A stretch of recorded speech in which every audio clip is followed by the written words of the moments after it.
आज का deep dive एक बड़े ही मजेदार और जरूरी सवाल से शुरू हो रहा है। आज के सोशल मीडिया, रील्स और यूट्यूब के जमाने में भारत के प्रधानमंत्री संवाद करने के लिए रेडियो जैसा मतलब एक पुराना माध्यम क्यों चुनते हैं? ये थोड़ा अजीब नहीं लगता? बिल्कुल। और इसी सवाल को समझने के लिए हमारे पास IIM रोहतक और स्टेट बैंक ऑफ इंडिया की कुछ शानदार रिपोर्ट्स हैं। अच्छा, आज हम यही पता लगाएंगे कि मन की बात सिर्फ एक रेडियो शो है या फिर राष्ट्र निर्माण के लिए एक सोचा समझा टूल। ठीक है, तो चलिए इसे अनपैक करते हैं। मैंने इन रिपोर्ट्स में एक आंकड़ा देखा जो मेरे दिमाग में अटक ही गया है। कौन सा? कि इस कार्यक्रम के बाद खादी की बिक्री में 400% से ज्यादा की बढ़ोतरी हुई। 400%! ये कैसे मुमकिन है? देखिए, यहीं पर ये डीप डाइव दिलचस्प हो जाता है। ये असल में अर्थशास्त्र के एक बहुत मशहूर नज थ्योरी का, आप कह सकते हैं, क्लासिक केस है। नज थियरी, ये सुनने में थोड़ा भारी लगता है। आम भाषा में क्या हुआ इसका? बहुत सिंपल है। आप किसी को हुक्म नहीं देते, बस हल्के से सही दिशा की ओर धकेल देते हैं। जैसे किसी कैंटीन में सलाद को सामने और समोसे को कोने में रख देना। लोग अपने आप सलाद ज्यादा उठाएंगे। मन की बात भी यही करता है, सुझाव देता है, आदेश नहीं। समझ गया। तो ये नज देने के लिए रेडियो ही क्यों? आज तो ट्विटर या इंस्टाग्राम पर करोड़ों लोगों तक एक सेकंड में पहुंचा जा सकता है। हाँ, ये बहुत अच्छा सवाल है और इसकी 3 बहुत मजबूत वजह है। पहली, पहुंच। रेडियो आज भी भारत के 98% भौगोलिक हिस्से तक पहुंचता है। 98%? जी, जिसे हम मीडिया डार्क जोन कहते हैं, जहां इंटरनेट शायद आज भी लग्जरी है। सही बात है। और दूसरी वजह है मीडिया गेट कीपिंग को बाईपास करना। मतलब बिना किसी एडिटर या न्यूज चैनल की काट छाट के अपनी बात सीधे जनता तक पहुंचाना। और तीसरी वजह? वो मनोवैज्ञानिक है। ऑडियो एक बहुत ही पर्सनल माध्यम है ना? हाँ, बिल्कुल। जब कोई सीधे कानों में बात करता है तो एक भावनात्मक जुड़ाव बनता है जो टीवी की चिल्ला चिल्ली में अक्सर खो जाता है। ठीक है, तो पहुंच तो बना ली, लेकिन उस पहुंच का इस्तेमाल कैसे हो रहा है? वापस उस 400% वाले खादी के आंकड़े पर आते हैं।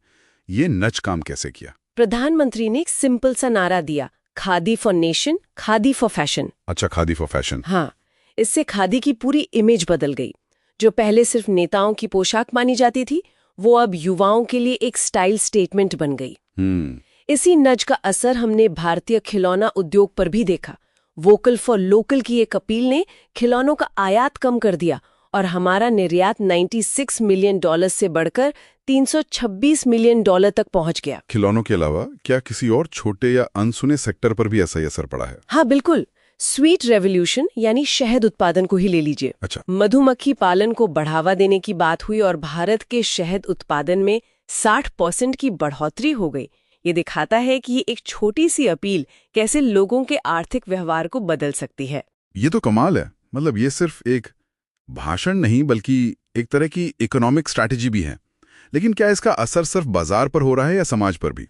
समाज पर इसका असर शायद और भी गहरा है। जैसे आप अंगदान को देखिए। हाँ। 2013 में जहां 5000 से भी कम अंगदान होते थे, वहीं कार्यक्रम में लगातार जिक्र होने के बाद अब ये संख्या 18,900 के रिकॉर्ड स्तर पर है। वाह! और मैंने पढ़ा कि ये कार्यक्रम गुमनाम नायकों को भी एक पहचान दे रहा है, जिससे पद्म पुरस्कारों तक का स्वरूप बदला है। आपने बिल्कुल सही पढ़ा।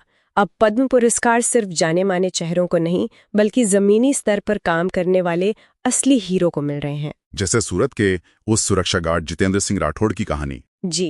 वो 2500 से ज्यादा शहीदों के घरों से उनके आंगन की मिट्टी इकट्ठा कर चुके हैं।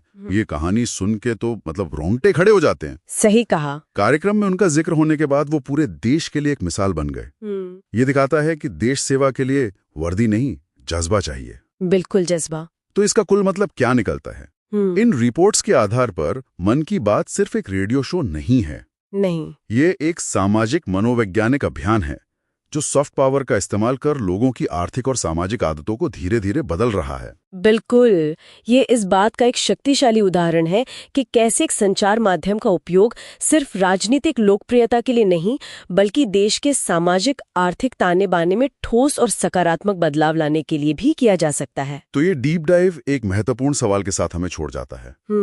जैसे जैसे भारत भविष्य की चुनौतियों का सामना कर रहा है, चाहे वो आर्टिफिशियल इंटेलिजेंस की साक्षरता हो या युवाओं को राष्ट्र निर्माण से जोड़ना हो, इस तरह के जनसंचार मॉडल का उपयोग और किन किन तरीकों से किया जा सकता है,